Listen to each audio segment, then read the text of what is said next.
Assalamualaikum warahmatullahi wabarakatuh. Saya Aulia Latifah, BP 19120028, kelas 4X2, S1 Manajemen. Saya akan membahas dua kasus. Yang pertama adalah perusahaan X memutuskan untuk menggunakan artificial intelligence untuk meningkatkan pelayanan kepada konsumen. Namun, untuk menghemat biaya yang harus dikeluarkan direktur terpaksa merumahkan beberapa karyawannya dan mengganti pekerjaan mereka dengan AI atau Artificial Intelligence.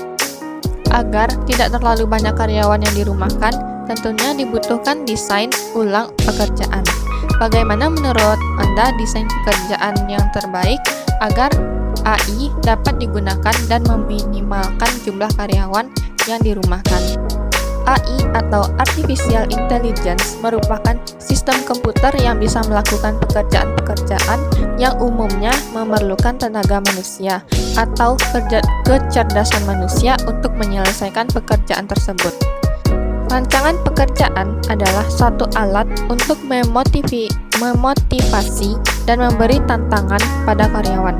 Oleh karena itu, perusahaan perlu memiliki suatu sistem kerja yang dapat menunjang tercapainya tujuan perusahaan secara efektif dan efisien, yang dapat merangsang karyawan untuk bekerja secara produktif, mengurangi timbulnya rasa bosan, dan dapat meningkatkan kepuasan kerja. Desain pekerjaan terkadang digunakan untuk menghadapi stres kerja yang dihadapi karyawan.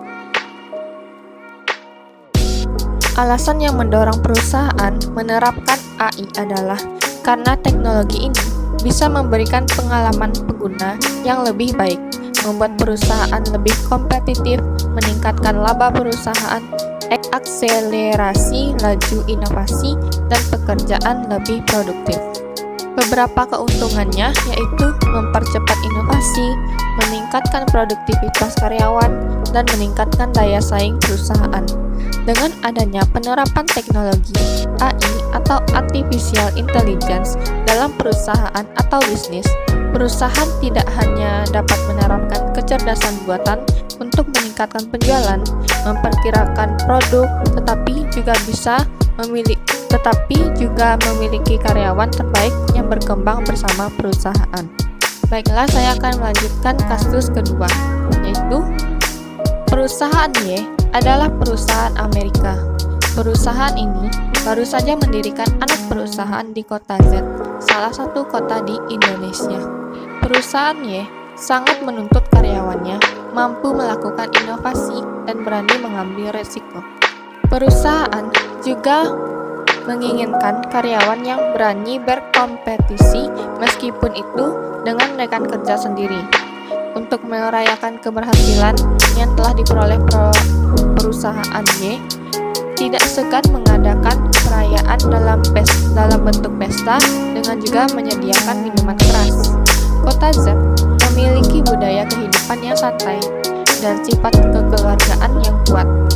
Kota Z juga adalah kota yang memegang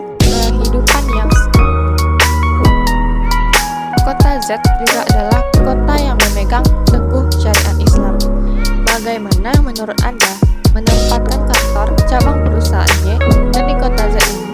Andai Anda salah seorang calon karyawan yang diterima bekerja di perusahaan Y, bagaimana Anda menyikapi kondisi ini? Berikan alasan atas jawaban yang Anda berikan. Seperti yang kita tahu, budaya organisasi adalah suatu karakteristik yang terdapat pada suatu organisasi dan dijadikan sebagai tuntunan organisasi atau perusahaan, sehingga mampu membedakannya dengan organisasi lain.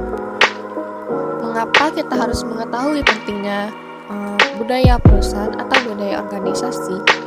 Budaya perusahaan atau organisasi sangat berperan penting dalam menciptakan kelancaran dalam segala aspek yang berjalan di perusahaan.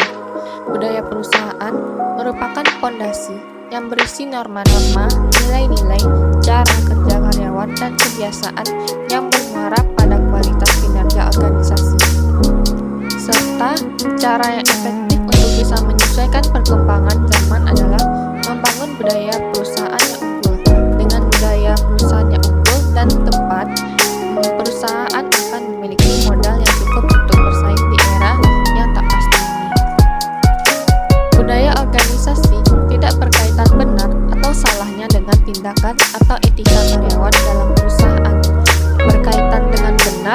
atau salahnya jika berkaitan dengan lingkungan.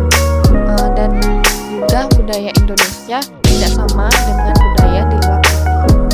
Jika budaya organisasi yang dianut oleh satu perusahaan berbeda dengan value atau nilai kita, maka kita harus bisa mengikuti value yang dilakukan oleh perusahaan tersebut.